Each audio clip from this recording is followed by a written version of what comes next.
Écho, avoir un enfant après 30 ans ferait de meilleures mères. Une étude danoise est sortie sur l'âge idéal pour être une bonne mère. Selon eux, les femmes ayant leur premier enfant entre 30 et 40 ans seraient de meilleures mamans. Découvrez pourquoi. 30 ans, l'âge de raison. C'est l'Institut danois Aarhus University qui a réalisé cette étude pour démontrer qu'il y avait bien un âge parfait pour devenir mère. Pour mener cette étude à bien, les chercheurs ont interrogé mères danoises et leurs enfants. Ils leur ont posé des questions pour connaître les activités qu'elles entreprenaient avec leurs enfants, et comment elles vivaient le quotidien de mère.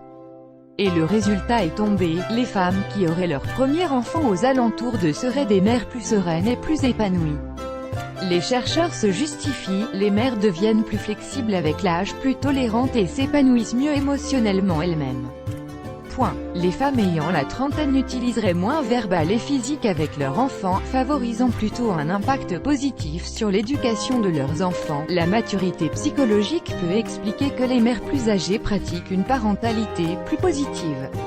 Et les enfants alors? Mais ce n'est pas la seule chose que leur étude a démontré.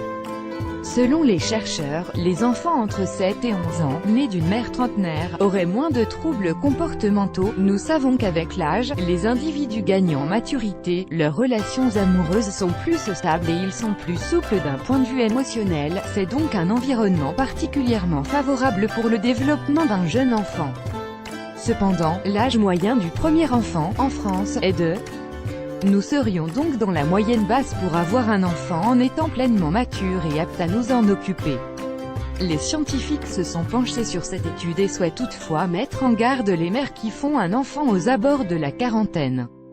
Les cesses tardives auraient des effets négatifs sur l'enfant et la mère, fausse couche pré-éclampsie, diabète gestationnel. Mesdames, il ne vous reste donc plus une grande marge pour avoir vos enfants. Et vous, à quel âge avez-vous eu votre premier enfant? AM